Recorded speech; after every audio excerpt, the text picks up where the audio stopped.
Bismillahirrahmanirrahim. Assalatu wassalamu ala asyrafil anbiya'i wal mursalin wa ala alihi wa sahbihi ajmain. Assalamualaikum warahmatullahi wabarakatuh dan salam sejahtera. Apa khabar semua pelajar hari ini? Cikgu harap semua pelajar berada dalam keadaan sihat sejahtera. Jadi, bolehlah kita meneruskan PDPR kita pada hari ini. Sebelum kita mulakan, eloklah rasanya cikgu memperkenalkan diri cikgu terlebih dahulu. Cikgu adalah Puan Faridah binti Musa. Cikgu merupakan guru RBT untuk tingkatan 1 Cemerlang, 1 Gigih, 1 Inovatif dan juga 1 Nurani. Okey. Minggu ini adalah minggu yang ke-9. Maka pada minggu ini tibalah giliran cikgu untuk melaksanakan PDPR live streaming untuk TV Panglima bagi mata pelajaran RBT tingkatan 1. Baiklah. Hari ini kita akan bincangkan masih lagi dalam bab yang sama, iaitu kita akan membincangkan tentang pengurusan projek.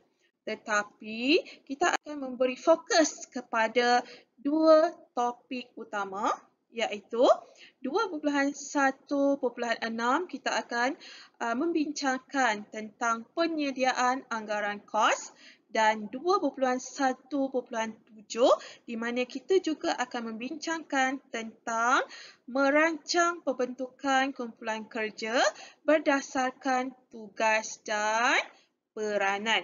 Okey, ini dia. Dua topik, dua tajuk ataupun dua standard pembelajaran yang akan kita cuba bincangkan secara terperinci pada hari ini. Okey. Cikgu rasa sebelum kita membincangkan tajuk ini dengan lebih terperinci, eloklah kita ingat semula, kita imbas semula apa yang telah pelajari pada pelajaran-pelajaran yang lepas. Okey, pelajar ingat tak apa yang kamu belajar 2 minggu lepas, iaitu pada minggu yang ke-6? Mesti ramai dah lupa. Okey, sebenarnya pada minggu ke-6 kita ada belajar secara terperinci tentang pengurusan projek reka bentuk. Di dalam pengurusan projek reka bentuk ini terdapat 3 aspek penting. Okey, aspek yang pertama, kita membincangkan tentang skop kerja, di mana skop kerja ini terbahagi kepada dua jenis, iaitu skop produk dan juga skop projek. Kemudian, item yang kedua ialah tentang tempoh masa. Okey, dan item yang ketiga pula iaitu kos projek. Jadi, hari ini kita akan membincangkan secara terperinci untuk item yang ketiga dalam pengurusan projek reka bentuk, iaitu tentang kos projek. Okey, itu dia. So, kita teruskan. Kita mulakan dengan pengenalan. Okey, kita baca sama-sama apa dia pengenalan. Penyediaan anggaran kos ialah satu proses yang wajib dilakukan dalam pengurusan projek. Langkah ini melibatkan pengiraan kos modal yang diperlukan untuk melaksanakan projek yang dirancang. Kos modal merakumi kos bahan, alatan, upah dan overhead. Okey, ini dia pengenalan. Okey, dikatakan bahawa penyediaan anggaran kos ini, maksudnya pengiraan anggaran kos ini adalah satu proses yang wajib. Maksudnya wajib ataupun mesti kita buat anggaran kos ni. Sama ada kita suka atau tak suka, kita minat atau tak minat, kita kena buat juga. Okey, walaupun kita tak suka matematik, tengok nombor pengsan, tengok nombor pengsan, asal pengsan, ikut nampak nombor, tak kira. Kena buat juga. Okey, kita wajib ni menyediakan anggaran kos.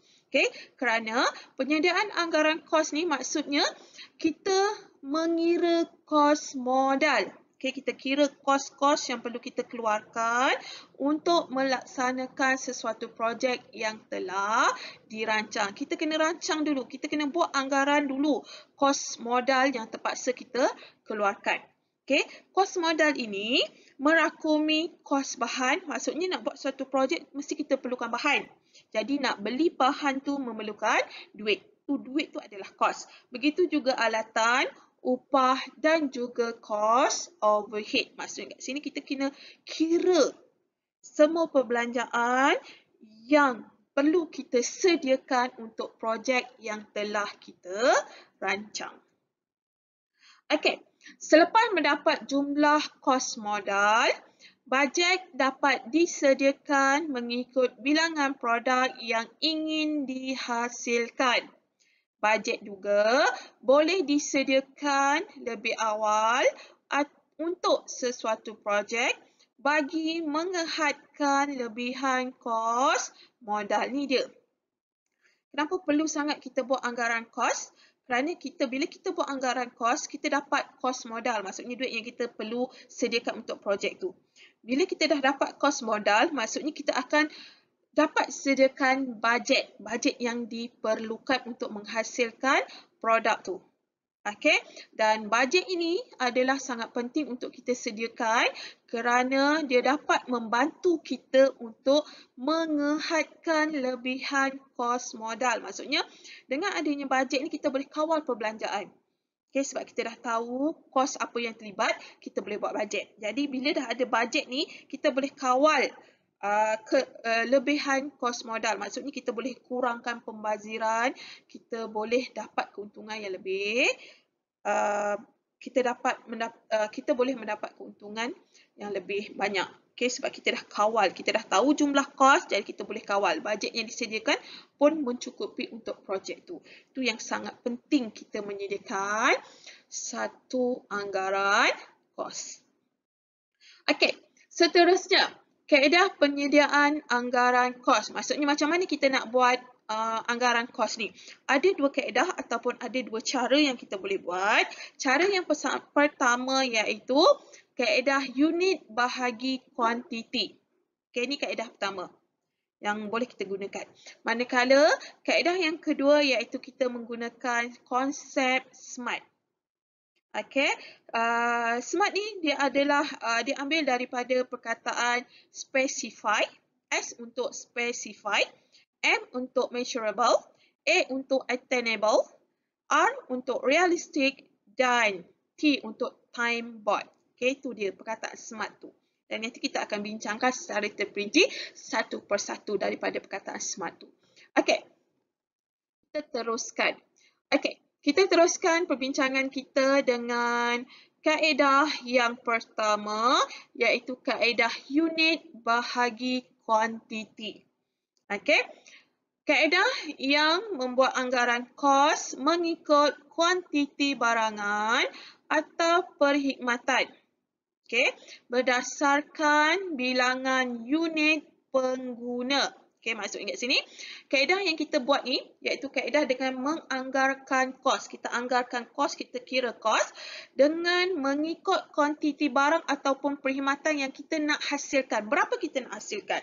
Jadi kat situ, kita buat anggaran berdasarkan kuantiti sahaja. Contohnya, bilangan pengguna di sekolah. Berapa bilangan pengguna di sekolah? Okay, kalau macam sekolah kita, pelajar tingkatan 1 ada 600 lebih. So, kat sini bilangan kuantiti barang tu, kalau kita nak sediakan untuk sekolah kita, 600 lebih. Okay, begitu juga bilangan jemaah di masjid. Berapa bilangan jemaah tu? Dia diikut bilangan tu. Dan begitu juga dengan bilangan kerusi penonton di stadium atau pawagam. Maksudnya kat sini dia tengok kepada bilangan jumlah kuantiti barang yang kita nak hasilkan. Okey, tak berapa faham? Kalau tak berapa faham, tak apa. Kita lihat macam mana nak kira. Okey, ni dia. Contoh pengiraan adalah seperti berikut. Okey, nombor 1, contoh yang pertama. Katakan kos penyediaan bagi satu barangan ialah RM100. Jumlah barangan yang dikehendaki ialah sebanyak 50 buah. Jadi anggaran kos awal, ialah, okey, maksudnya kat sini kita tengok. Okey, katakan kos penyediaan bagi satu barang. Maksudnya contohnya macam kita nak hasilkan satu kerusi. Okey, satu kerusi, sebuah kerusi di pawagam. Okey, nak hasilkan kerusi tu, kos yang terlibat ialah RM100. Okey, kemudian jumlah barang yang dikehendaki ialah sebanyak 50 buah. Maksudnya kat sini kita cuma nak hasilkan 50 buah kerusi saja. Jadi, anggaran kos ni kita dapat kira dengan kos barangan tadi, kita darab dengan jumlah kuantiti. Okey, kos barang tadi berapa? RM100 kan? Maksudnya kat sini, kos nak menyediakan kerusi tu adalah RM100. Tu kos barang, RM100. Kita darab dengan jumlah kuantiti. Berapa buah kerusi nak kita hasilkan tadi? 50. Jadi kat sini, kos barangan adalah RM100. Kita darab dengan unit kita, iaitu 50 unit. So, RM100 darab 50, kita akan dapat ringgit Malaysia RM5,000. Jadi, kat sini anggaran kos untuk menyediakan 50 buah kerusi ini adalah berjumlah RM5,000. Okey, daripada kos ni, daripada pengiraan ini, kita dapatlah bajet. Kita dapatlah sediakan bajet yang diperlukan untuk menghasilkan 50 buah kerusi. Okey. Faham macam mana nak kira kaedah unit bahagi kuantiti ni? Okey. Kalau tak faham, kita tengok contoh yang kedua. Okey, contoh yang kedua, kos pengeluaran untuk menghasilkan sebuah beg sekolah ialah RM31.60. Terdapat 132 orang murid yang memerlukan beg tersebut. Jadi, kos anggaran awal ialah sama je. Okey, kos barangan. Berapa kos barangan tadi? Ni dia. Iaitu RM31.60. Kos je. Okey. Kos pengeluaran untuk sebuah beg adalah RM31.60. Ini adalah kos barangan dia. Okey. Kemudian, berapa unit nak dihasilkan? Okey, berapa unit? Iaitu 132 unit. Iaitu 132 orang murid yang memerlukan beg tersebut. Okey, jadi kat sini, kos barangan dia tadi, RM31.60. Kita darabkan dengan jumlah kuantiti, iaitu 132 unit. Okey, kita darabkan kedua-duanya, kita akan dapat RM4,171.20. Maksudnya kita darab sahaja. Okey, kos yang terlibat untuk menghasilkan produk tu, kita darab dengan jumlah kuantiti produk yang kita nak hasilkan. Jadi kita dapatlah kos modal. Berdasarkan kos modal tu, kita akan dapat anggaran ataupun bajet untuk kos projek. Okey, kita teruskan. Okey, kaedah ini adalah pantas dan mudah difahami. Senang kan nak kira? Okey, dia memang cepat. Cepat, pantas dan mudah difahami. Ini kaedah yang pertama ni. Namun, ada namunnya, ada tapinya. Penggunaan kaedah ini tidak begitu tepat kerana pengiraannya tidak mengambil kira keseluruhan kos barangan yang terlibat seperti kos penghantaran, upah dan sebagainya. Maksudnya kat sini, dia memang cepat, pantas, mudah kita nak kira. Tetapi, jumlah kos penyediaan sesuatu barang tu sebenarnya, jumlah kos tu, dia tidak melibatkan kos keseluruhan untuk produk tersebut. Okay, dia cuma cerita tentang kos penyediaan sahaja.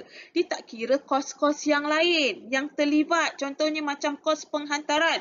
Tadi dia nak hasilkan kerusi kat stadium tu. Okay, nak hantar kat stadium tu guna apa? Mestilah menggunakan lori. So, lori tu nak bergerak guna apa? Guna minyak. Okay, minyak tu kita dapat free ke? Tak kan? Kita kena beli. Begitu juga upah. Okay. Orang yang bekerja membuat kerusi tu, free ke? Kita perlu bayar upah kan? Jadi kita kena kira juga sebenarnya kos upah dan juga kos-kos yang lain. Jadi dekat sini kita tidak berapa digalakkan untuk membuat anggaran kos menggunakan kaedah yang pertama ini. Sebaliknya, kita kena guna kaedah yang lagi satu iaitu kaedah SMART kerana pengiraan kaedah SMART ni dia lebih detail, dia lebih terperinci. Okey, faham? Okey, kita teruskan. Nah, ni dia konsep SMART. Okey, ni dia specify. Okey, specific. Nanti kita akan bincangkan apa yang dimaksudkan dengan specific.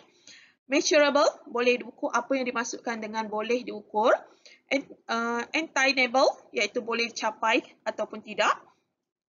Realistic, maksudnya kat sini projek tu logik atau tidak, sesuai atau tidak kita nak laksanakan, dan juga time bound, jangka masa yang telah ditetapkan. Maksudnya time bound tu jangka masa ni maksudnya produk tu dapat tak siap pada masa yang telah ditetapkan. Tu dia maksudnya kat sini kaedah SMART tu dia membincangkan anggaran kos dengan lebih terperinci. Semuanya dibincangkan. Okey, contoh. Okey, maksud kat sini kita gunakan contoh ni, kita kira kita kira pengiraan anggaran kos tu menggunakan contoh ini. Kita baca dulu contoh dia. Okey, Encik Azman bercadang untuk menghasilkan sebuah almari kasut. Ini disebabkan bilangan kasut yang banyak dan tiada ruang khas, tiada ruangan khas untuk menyimpannya. Encik Azman berhasrat untuk mengajak 2 orang anaknya untuk membantu. Okey, kadar upah yang ingin dibayar RM2 sejam. Okey, faham tak contoh ni? Okey, maksud kat sini, Encik Azman ni dia nak buat sebuah almari kasut. Okey, kenapa Encik Azman nak buat almari kasut? Sebab kasutnya dah terlalu banyak, dah tak ada ruang nak simpan. Okey, maksudnya kasut ni bersepah-sepah. Jadi Encik Azman ni bercadang dia nak buat satu almari kasut. Okey, dia nak buat ni bersama dengan 2 anaknya, tapi dia berjanji dengan anaknya kalau anak dia bantu dia akan bayar upah sebanyak RM2 sejam. Ini contoh dia. Okey. Kita lihat satu persatu. Ni aplikasi, contoh aplikasi SMART. Okey, yang pertama adalah spesifik ataupun spesifik. Yang pertama adalah spesifik. Apa maksud spesifik tu ialah menetapkan tujuan atau objektif projek. Maksudnya kat sini spesifik tu maksudnya kita kena tahu, kita kena faham apa kita nak buat. Okay, kita kena tahu apa tujuan kita nak buat sesuatu tu. Kita kena tahu kenapa kita nak buat projek tu. Jadi, kita lihat. Okay.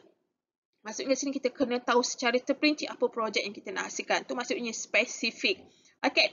Contohnya, berdasarkan contoh tadi. Okay, nama projek. Kita kena tahu kita nak buat apa. Kita nak buat apa tadi? Cik Azman tu nak buat apa? Ya, dia nak buat almari kasut serbaguna. Okay, tujuan dia. Kenapa dia nak buat almari kasut? Iaitu untuk menyimpan kasut. Okay. Kemudian bilangan berapa jumlah almari dia nak buat? Iaitu 1 je lah. Okay. Dan juga sasaran. Maksudnya sasaran kat sini.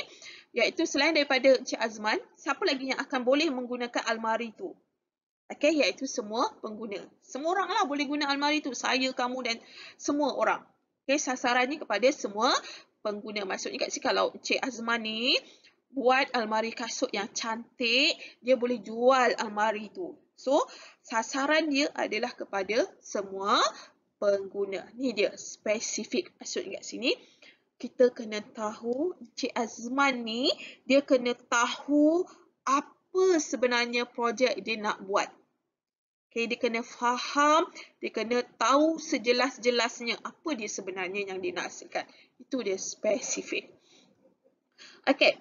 Kemudian yang kedua, okay, iaitu boleh diukur, iaitu pengukuran pengagihan keuangan dalam kos-kos yang terlibat. Maksudnya kat sini, Encik Azman ni kena tahu apa jenis kos-kos, apa kos-kos yang terlibat untuk menghasilkan projek berkenaan. Okay, dia kena tahu apa kos-kos yang terlibat untuk menghasilkan almari serbaguna tu. Okay, apa kos-kos yang terlibat? Okay, kita akan lihat. Okay, kos pengeluaran, maksudnya kos yang terlibat. Okay, dekat sini cikgu nak ingatkan pelajar, sebenarnya kita akan lihat ada beberapa perkataan. Okay, contohnya kos modal, kos pengeluaran, okay, kos bahan. Okay, dekat sini ya, kos pengeluaran ni sebenarnya sama dengan kos modal. Maksudnya kos pengeluaran tu adalah kos yang perlu disediakan untuk menghasilkan sesuatu projek. Begitu juga dengan kos modal, iaitu kos yang dikeluarkan untuk menghasilkan suatu projek. Sama je. Okay? Kalau kita panggil kos modal sama, kos projek sama. So, pelajar jangan confuse, jangan keliru. Sekejap cikgu ni kata kira kos modal, sekejap cikgu ni kata kira kos pengeluaran. Tapi apa yang perlu kamu faham adalah kos modal dan kos pengeluaran tu adalah sama. Okay? Okay, kita lihat. Apa yang terlibat dalam kos pengeluaran ni? Apa kos yang terlibat? Iaitu yang pertama, iaitu kos bahan mentah. Apa dia kos bahan mentah? Iaitu kos yang perlu dikeluarkan untuk membeli bahan-bahan mentah. Nak buat almari tu. Okay, nak buat almari, apa bahan mentah dia? So, tu kos yang perlu yang dikeluarkan, iaitu yang pertama, iaitu kos bahan mentah. Okay, kita lihat kos yang kedua. Kos yang kedua adalah kos upah. Ni dia. Kena kira kos upah. Tadi Encik Azman, dia bercadang nak ajak 2 orang anak dia kan? Dan dia berjanji untuk bayar RM2 untuk 1 jam. Jadi Encik Azman perlu kira kos upah. Dan yang ketiga iaitu kos overhead. Apa dia kos overhead? Kos overhead adalah kos yang juga perlu ditanggung oleh Encik Azman selain daripada kos bahan mentah dan juga kos upah. Kos lain. Okay. Contoh dia, kos lainnya adalah contohnya kos elektrik, bil elektrik, bil air, bil telefon dan sebagainya. Nanti cikgu akan jelaskan lagi contoh-contoh kos overhead. Tapi biasanya untuk kos overhead ni dia melibatkan kos elektrik dan juga kos air. Okay? Bil air. Okay, ni dia. Kos pengeluaran. Jadi untuk kira kos pengeluaran ni, kita kena tahu, kita nak kira kos pengeluaran, kos modal ni, kita kena kira kos bahan mentah. Kita kena kira juga kos upah dan juga kita kena kira kos overhead. Macam mana kita nak kira? Jom kita lihat. Okay, kita cuba sama-sama, kira sama-sama. Okay, ni dia contoh bahan. Kos bahan dan alatan. Ni dia, kos bahan dan alatan yang perlu dikeluarkan oleh Encik Azman untuk menghasilkan almari serbaguna tu. Okay, ni dia antara bahan-bahan yang diperlukan. Dia kena senaraikan lah. Contoh dia, bahan yang diperlukan untuk menghasilkan almari tu, almari kasut serbaguna tu, iaitu kayu 2 darab 2 meter. Juga diperlukan papan lapis untuk bahagian belakang tu. Okay, kemudian digunakan gam kayu untuk cantumkan kayu-kayu tu. Shellac untuk mencantikkan, permukaan almari tu. Cat 3 warna, mungkin dia nak buat colourful, so dia perlukan cat 3 warna. Kemudian kertas pasir. Kertas pasir ni iaitu untuk melicinkan kayu tu lah supaya dia lebih cantik. Seterusnya ini adalah kuantiti, maksudnya berapa bilangan bahan tu yang diperlukan. Okay, untuk kayu diperlukan 6 batang. Papan lapis 3 keping. Gam kayu 1 tin. Shellac 1 tin yang diperlukan. Cat 3 warna, confirm lah 3 tin. Dan juga kertas pasir. Untuk kertas pasir diperlukan 5 helai. Okay. Kemudian, ni kos seunit. Kos unit maksudnya kos untuk beli barang tersebut. Tapi untuk seunit, untuk satu je. Okay, contohnya untuk kayu. Sos unit dia untuk kayu tadi. Kos seunit adalah RM10. Papan lapis seunit RM15. Gam kayu setin tu RM5. Shellac setin RM8, cat warna 1 tin RM3 dan kertas pasir sehelai RM1. Ni harga seunit. Jadi, untuk jumlah ni kamu kena darabkan lah. Berapa jumlah dia?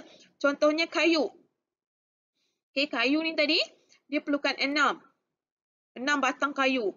Satu batang kayu harganya RM10. Jadi kamu kena kira. Macam mana nak kira? Kamu darab lah. Okey, 6 darab dengan RM10. So, berapa?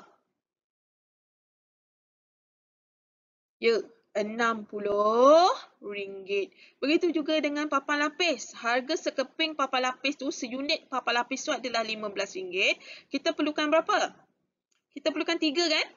So, 3 darab 15 berapa? Okey, ya. RM45. Kemudian gam kayu. Gam kayu kita perlukan 1 saja. Harganya adalah RM5. Jadi, kita pindahkan je lah RM5. Begitu juga dengan syalai. RM8. Kemudian, cat 3 warna. Kita perlukan 3 tin. Dan setin harganya RM3. So, jumlahnya berapa? Ya, RM9. Dan untuk kertas pasir kita perlukan 5 helai. Dan yang berharga RM1 sehelai. Jadi 5 helai berapa yang perlu kita bayar? Ya, RM5. Okey. Dan untuk kita dapatkan kos bahan ini, kos bahan dan alatan ni, kita kena tambahkan. Okey, kita kena tambahkan kesemuanya. Jadi, untuk kos yang pertama iaitu kos bahan, jumlah yang dikeluarkan, jumlah yang perlu disediakan ialah RM132. Okey, faham macam mana nak kira? Okey, kalau faham bagus, nanti ada latihan kamu kena buat ya. Okey, ini dia. Kos yang pertama yang perlu kita kira iaitu kos bahan dan alatan. Okey, kemudian seterusnya. Okey, seterusnya kita akan kira kos yang kedua iaitu kos upah atau gaji. Maksudnya kita boleh kata kos upah dan kita juga boleh sebut dia sebagai kos gaji. Okey, untuk kira kos upah ataupun kos gaji ini, ada formula yang perlu kita gunakan.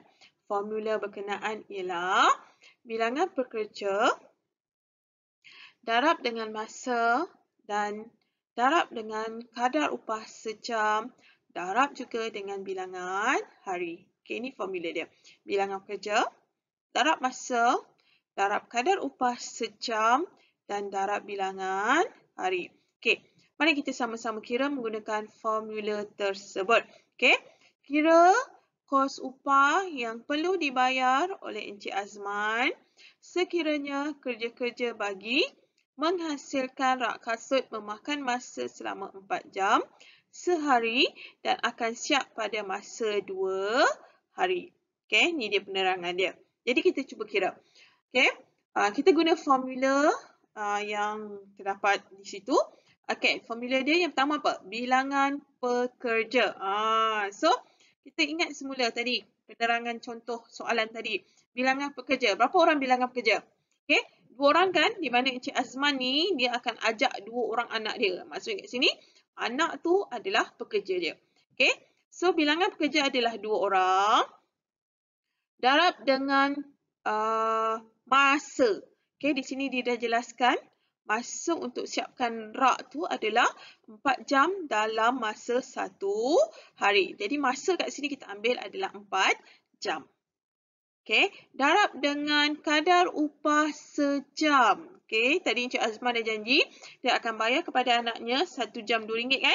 Jadi kita ambil jumlah tu, kadar upah sejam. Sejam RM2. Jadi ambil jumlahnya RM2. Darab dengan hari, bilangan hari. Di sini dah dinyatakan bahawa kerja-kerja tu akan memakan masa selama 2 hari. So, ambil 2 hari tu.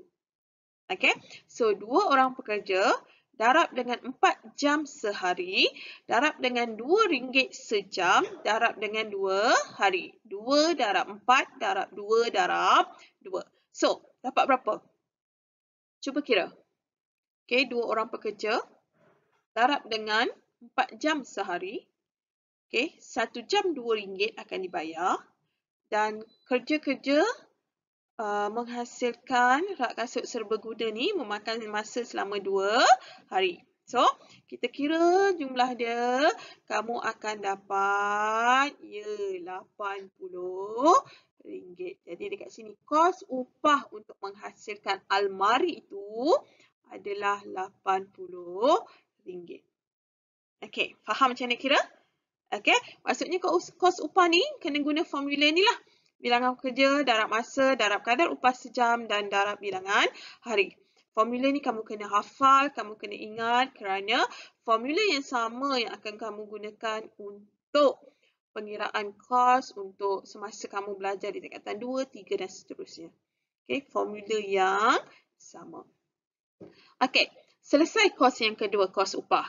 Dan sekarang kita teruskan pula dengan pengiraan kos yang ketiga, iaitu kos overhead. Tadi cikgu dah jelaskan, kos overhead ni adalah kos yang terlibat dalam penghasilan suatu produk atau projek selain daripada kos bahan mentah dan juga kos upah. Selain daripada kos tu, selain daripada kos bahan mentah, selain daripada kos upah, kita akan panggil dia sebagai kos overhead. Okey, di sini kos overhead yang terlibat untuk projek Encik Azman ni hanya 2 saja, iaitu bil air dan bil elektrik. Kenapa? Kenapa kos overhead ni termasuk bil air? Bil air ni maksudnya semasa Encik Azman buat projek ni 4 jam sehari, dalam masa 2 hari ni confirm dia akan guna air. Contohnya dia nak basuh tangan, kemungkinan juga pada masa ini dia nak pergi toilet, buang air kecil, buang air besar. So dia melibatkan air kan? So di sini itu juga dikira sebagai kos penggunaan air tu. Okay? Begitu juga dengan bil elektrik. Okay, semasa buat projek ni, kemungkinan besar Encik Azman akan gunakan kipas, akan gunakan mesin untuk memotong ataupun menggunakan barangan elektrik yang lain. Jadi kat sini kita kena kira kos elektrik yang terlibat. Okay, so kat sini bil air dibuat anggaran sahaja. Okay, dibuat anggaran bahawa sehari 50 sen dan bil elektrik sehari adalah RM2. Okay, so dekat sini kena kira lah. Okay, ni kos ni sehari. Tapi kerja-kerja menghasilkan rak kasut tadi berapa hari? 2 hari kan? So dekat sini kena darab 2 lah. Okay, ni untuk kos sehari. Tapi projek yang Cik Azman laksanakan ni, dia memakan masa selama 2 hari. Jadi kena darab dengan 2. So 50 sen darab 2 berapa? Okay, 50 sen darab 2 ialah RM1. 2 hari kan? Okay, begitu juga dengan bil elektrik. Okay, RM2 darab RM2 darab 2 jadi RM4. So, bil air yang terlibat ialah RM1 untuk 2 hari. Begitu juga dengan bil elektrik iaitu RM4 untuk 2 hari. So, kita jumlahkan, kita tambahkan kedua-duanya. Jadi di sini kos overhead yang terlibat untuk projek Encik Azman ni ialah sebanyak berapa ringgit? RM5. Ini adalah kos overhead dia. Okey, tadi kita dah kira kos bahan mentah, kita dah kira kos upah dan juga kita dah kira kos overhead. Ni kos yang terlibat. Jadi dengan adanya ketiga-tiga ni, kita dah boleh kira kos pengeluaran ataupun kos modal. Tapi sebelum tu, kita bincangkan juga apa lagi? Apa dia? Apa contoh lain untuk kos overhead? Okay, selain daripada bil elektrik, bil air, kos overhead ni juga termasuklah bil telefon. Kemungkinan besar telefon, Cik Azman akan guna bil telefon. Ataupun kalau kita nak menghasilkan suatu projek pun kita akan gunakan telefon kan. So, kos penggunaan telefon tu pun kita perlu kira. Begitu juga dengan kos pengangkutan. Okay, begitu juga dengan sewa tapak, semua tu terlibat ataupun semua tu termasuk dalam kos overhead.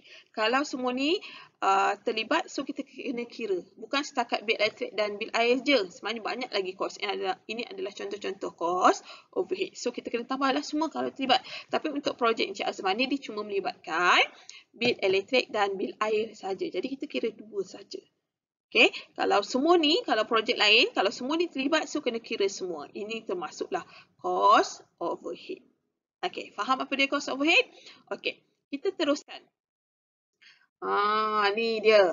Okay, so kita dah ada kos bahan mentah, kita dah ada kos upah, dah kita ada kos overhead, kita dah boleh kira kos modal ataupun kos pengeluaran. Tadi cikgu dah cakap, kos modal sama maksud dengan kos pengeluaran. Ini adalah formula. Formula untuk kira kos modal ataupun kos pengeluaran. Okay, formula dia adalah untuk kira kos modal ni ya. Formula dia ialah kos bahan atau alatan yang kita kira tadi tambah dengan kos upah tambah juga dengan kos overhead. Okay, kita tambah semua ni kita akan dapat kos modal. Okay, kita cuba kira. Tadi kos bahan tadi berapa kos bahan? Okay, kos bahan atau alatan tadi yang kita kira tadi ialah RM132. Okay, kita tambah dengan kos upah. Berapa kos upah? Kos upah yang kita kira tadi adalah RM80 dan seterusnya kos overhead kita adalah RM5. So kita tambah ke semua ni. Okay, tambah ke semuanya. Berapa jumlah yang kita dapat? Cuba kira. Okay, cuba kira. Okay, berapa yang kita dapat? Ya, ni dia. RM217. Maksudnya RM132 tambah dengan RM80 tambah dengan RM5. So kita dapat RM217. Jadi dekat sini kos modal ataupun kos pengeluaran yang perlu Encik Azman sediakan untuk menghasilkan almari kasut serbaguna ini adalah RM217.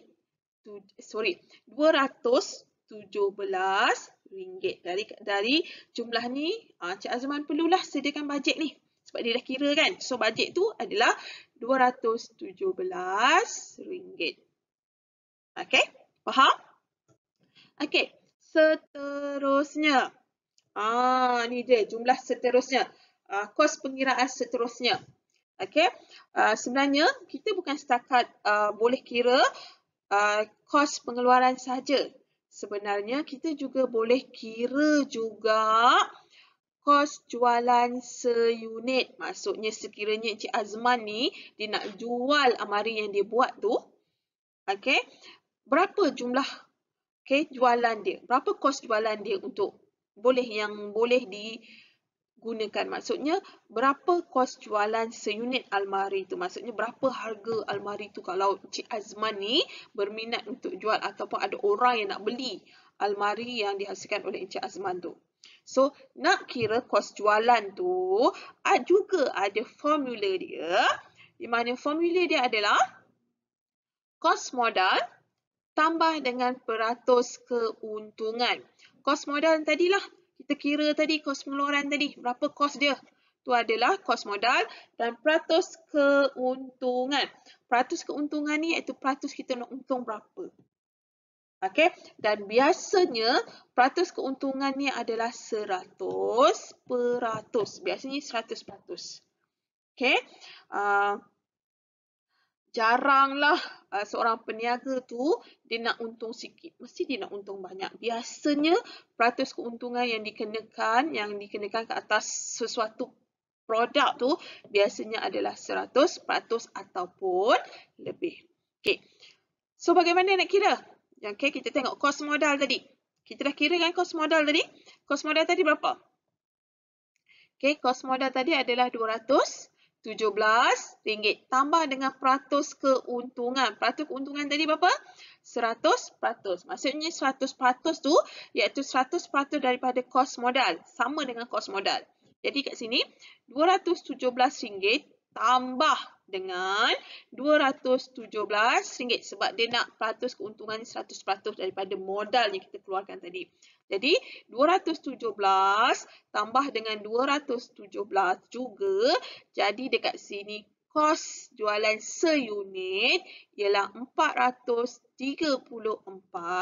ringgit. Maksud kat sini Encik Azman boleh jual almari yang dihasilkan tadi dengan harga RM434. Okey.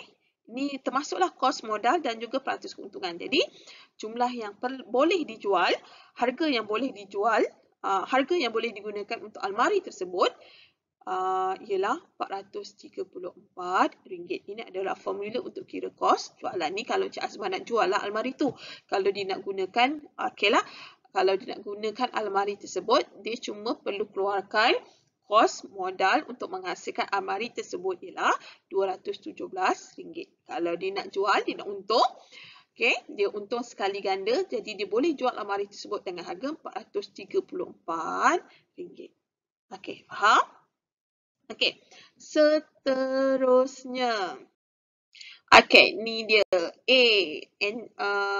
Boleh dicapai. Okey, maksudnya ni smart tu daripada perkataan smart, S dah, M kita dah bincangkan, kemudian A, attainable, iaitu boleh dicapai. Boleh dicapai ni maksudnya sama ada projek tu boleh dilaksanakan atau tidak. Okey, projek tu boleh dicapai ataupun tidak dari sudut keuangan ataupun tenaga kerja. Sebab tadi kita dah kira kos. Kos tu besar atau sikit, banyak ataupun sikit, tinggi ataupun rendah. Okey, jika projek tu kos dia, kos dia adalah sesuai ditambah pula dengan keuntungan, jadi kita anggap kat sini projek tersebut boleh dicapai. Contohnya tadi, kita dah kira kos jualan. Kalau Encik Azman tadi dia nak jual almari tu, dia boleh jual dengan harga RM434. Manakala kos modal dia hanyalah RM217.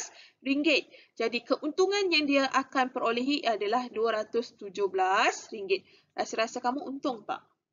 Untung kan? Maksud kat sini boleh dicapai. Maksudnya kat sini projek tu boleh berjaya. Maksudnya dengan kata lain, maksudnya projek tu akan mendapat keuntungan kepada Encik Azman. Okey, maksudnya dapat keuntungan RM217. Banyak untung tu. Jadi kat sini dianggap bahawa adalah sesuai, adalah munasabah untuk Encik Azman menghasilkan almari tersebut dengan kadar keuntungan yang tinggi. Ataupun dia boleh jimatlah kalau dia buat produk tu, dia buat sendiri, so dia tak payahlah keluarkan duit untuk beli almari lagi. Okey, jadi sini dia boleh jimat sebab almari yang sama kalau dia beli dekat pasaran adalah dengan harga RM434 berbanding kalau dia buat sendiri, kos yang terlibat untuk menghasilkan almari tersebut hanyalah RM217. Dekat sini dia untung RM217. Jadi kat sini dia untung tak buat sendiri. Jadi dia lebih untung buat sendiri. Okey, jadi kat sini bolehlah projek tu boleh dilaksanakan sebab boleh dicapai dengan kadar keuntungan yang sangat tinggi. Okey, kemudian R, realistik, mewakili kesesuaian dan kehendak pengguna dan dianalisis sama ada kehendak mereka mencapai tujuan projek. Maksudnya kat sini, adakah projek yang dihasilkan tadi dapat memenuhi keperluan mereka. Macam Cik Azman tadi, dia nak buat almari kasut tu sebab kasut bersepah kan. Jadi bila almari tu siap, adakah tercapai objektif dia? Tercapai kan? Jadi Cik Azman boleh gunakan almari tersebut untuk menyimpan kasut-kasutnya. Jadi kat sini realistiklah projek tu. Okey, projek tu bukanlah satu projek yang membazir. Menghasilkan satu almari kasut tu merupakan satu projek yang sangat bagus, sangat realistik dan dia boleh mencapai tujuan tu. Okey, dalam dapat untung, dapat jimat RM217, kemudian menghasilkan almari tersebut juga dapat mencapai tujuan dia hasilkan. So, tu dia maksudnya realistik. Okey. Seterusnya, Jangka masa ditetapkan, time board, masa dan sumber keuangan mencukupi untuk menyiapkan projek tersebut. Masa dia nak buat tadi berapa? 2 hari je, sekejap. Sumber keuangan juga okeylah, kos modal dia adalah rendah, 200 berapa? RM217 tadi. So, adalah rendah. Jadi dekat sini sesuailah untuk Encik Azman melaksanakan projek tersebut sebab masa untuk menghasilkan almari itu juga singkat, cuma 2 hari saja, modal juga rendah. Kalau dia nak dia juga untung daripada dia beli, baik dia berhasilkan sendiri. Jadi dekat sini sesuailah projek itu dilaksanakan. Okey, itu dia. Okey, itu sebab kenapa kita nak hasilkan, kenapa perlu kita buat anggaran kos. Daripada kos yang terlibat, kita kena buat bajet, kita kena fikir adakah sesuai atau tidak projek tersebut dilaksanakan. Okey, itu dia kenapa kita menggunakan kaedah SMART, di mana kaedah SMART ni lebih terperinci. Okey, ada masalah? Faham? Okey, itu dia 2 kaedah cara pengiraan anggaran kos. Okey, so kita teruskan ni Okey, untuk uji sama ada pelajar faham atau tidak. So, cuba pelajar buat. Okey, untuk buat latihan tersebut, pelajar boleh buka modul RBT kamu dan buka muka surat 33. Cuba kamu cuba kamu buat anggaran kos pengeluaran ini dengan menggunakan kaedah yang kedua, iaitu kaedah konsep SMART. Okey, kita cuba. Okey, ni dia. Okey, samalah spesifik. Okey, kamu boleh tengok ya dalam modul kamu, di mana untuk latihan dalam modul kamu, di mana projek yang akan dilaksanakan, iaitu mereka akan hasilkan flower crown. Apa dia flower crown ni? Ni gambar dia yang letak kat kepala pengantin tu. Okey, nama projek adalah flower crown. Tujuan dia hiasan kepala. Okey, bilangan nak dihasilkan adalah 6 unit dan sasaran dia adalah kanak maksudnya siapa nak guna, siapa nak pakai flower crown ni, iaitu kanak-kanak. Ini adalah spesifik. Okey. Okey, kemudian ni dia bahan-bahan yang akan digunakan. Okey, untuk mengira kos pengeluaran, kita kena kira dulu kos bahan dan alatan. Okey, cuba kira. Cuba pelajar kira. Okey, ni dia bahan-bahan yang akan digunakan untuk menghasilkan flower crown tu. Okey, yang pertama adalah dawai bunga. Okey, yang kedua adalah pita bunga. Okey, kemudian bunga pelbagai warna dan juga daun. Ni bahan-bahan yang digunakan. Ni kuantiti. Untuk dawai bunga perlukan 2 paket, pita bunga 1 bulung. Okey, daun pelbagai warna 5 paket. Bunga pelbagai warna 5 paket. Daun kamu kena fikir. Cuba lengkapkan. Cuba buat. Okey, cuba buat ya. Okey, perlu ke kita bincangkan? Cikgu rasa kamu kira dulu kot. Okey, kamu kira dulu. Kemudian seperti biasa dah siap kira. Cikgu mahu semua pelajar boleh tangkap gambar. Kemudian PM cikgu hasil tugasan kamu. Okey. Ini first kali untuk kira kos bahan dan alatan. Okey. Yang kedua, kamu juga dikendaki mengira kos upah ataupun gaji. Seterusnya kos overhead. Okey, kira semua. Kemudian kamu juga perlu kira kos modal. Ingat formula untuk kira kos modal. Okey. Okey, kos bahan tambah kos upah tambah kos overhead. Tadi kamu dah kira, kamu masukkan saja. So, kira. Cuba yang ni kamu kena fikir sikit. Okey, kamu kena ingat ya, kos bahan yang kamu kira sebelum ni untuk 6 unit. Okey, untuk 6 unit. Okey, dan setelah kamu dapat jumlah tu nanti, kamu kena kira pula kos pengeluaran untuk seunit. Macam mana nak dapat harga seunit? Bagi je lah. Okey, kos modal ni kos modul pula ni salah ya, salah. Buat modal. Okey, jumlah kos modal. Yang kamu dapat jumlah tadi, kamu dah tambah kos bahan, tambah kos upah, tambah dengan kos overhead, kamu dah dapat jumlah tu, kamu kena bahagi 6. Sebab tadi kos semua tu dia kira untuk 6 unit. Okey, tapi kamu kena kira pula untuk 1 unit je. Sebab kos jualan untuk 1 unit. Jadi kamu kena bahagi dengan 6. Okey.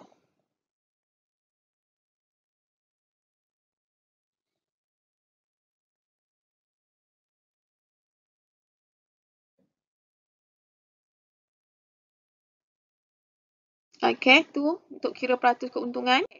Kita dah selesai bincangkan untuk topik yang pertama tadi, iaitu menyediakan anggaran kos. Cikgu harap semua pelajar dapat memahami dengan jelas bagaimana untuk mengira kos, mengira anggaran kos pengeluaran, di mana ada dua cara ya, iaitu satu kaedah unit atau kuantiti dan juga kaedah yang kedua iaitu kaedah SMART. Daripada dua-dua kaedah ni, lebih bagus, lebih baik kita menggunakan kaedah yang kedua iaitu kaedah SMART.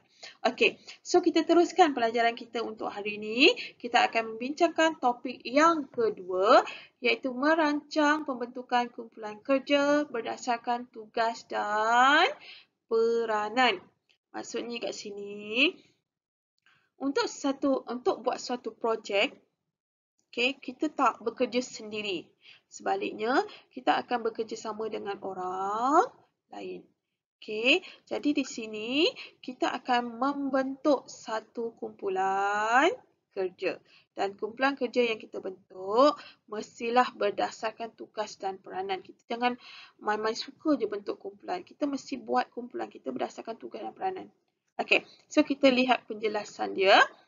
Okay, kumpulan kerja ialah ahli kumpulan dalam sesuatu unit organisasi. Itu kumpulan kerja. Maksudnya bekerja sama-sama adalah ahli pasukan dalam sesuatu unit organisasi.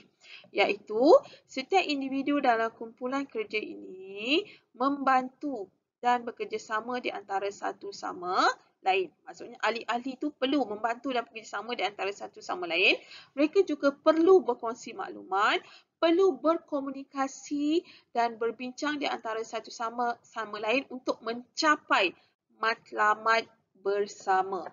Okay, itu dia kumpulan kerja.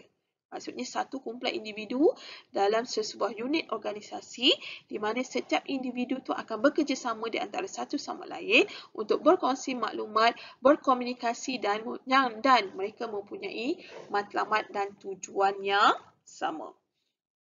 Okey, setiap ahli kumpulan juga perlu tahu tanggungjawab dan peranan masing-masing. Ya. Okey, setiap ahli itu kena tahu apa tugas mereka. Okey, tak bolehlah harapkan orang lain, harapkan kawan-kawan lain untuk melaksanakan sesuatu tu. Kena bekerjasama di antara satu sama lain. Okey, seterusnya. Kelebihan pembentukan kerja berdasarkan tugas dan peranan, iaitu kelebihan pada individu. Kalau kita bekerjasama dalam kumpulan kita, apa yang kita dapat? Dan juga dalam pasukan, apa yang kita akan dapat? Okey, kepada individu, kenapa perlu kita bekerja dalam kumpulan? Satu, kurang tekanan. Maksudnya kita buat kerja sama-sama. Okey, kita mempunyai tanggungjawab yang sama. Ramai mempunyai tanggungjawab yang sama. Jadi kat situ kuranglah tekanan. Okey, kita bukan buat kerja seorang-seorang, kita buat kerja ramai-ramai. Jadi kat sini kita boleh bekerjasama. Kalau kita ada masalah, kita boleh berbincang. Jadi di sini dapatlah kurangnya tekanan. Kita akan rasa kurang tekanan. Kemudian, tanggungjawab kerja dikongsi bersama. Okey. Kemudian boleh guna kepakaran, kemahiran dan pengetahuan masing-masing sebab setiap individu, setiap orang ada kebolehan yang berbeza. Jadi kalau kita gabung dengan orang lain, jadi kat sini kita boleh gunakan kepakaran, kemahiran dan pengetahuan rakan-rakan kita untuk menghasilkan ataupun untuk mencapai objektif kita. Okay, objektif pasukan kita. Dan kita juga boleh berkongsi pendapat itu kepada individu. Manakala kepada pasukan pula, kebaikan dia adalah dapat hasil yang optimum.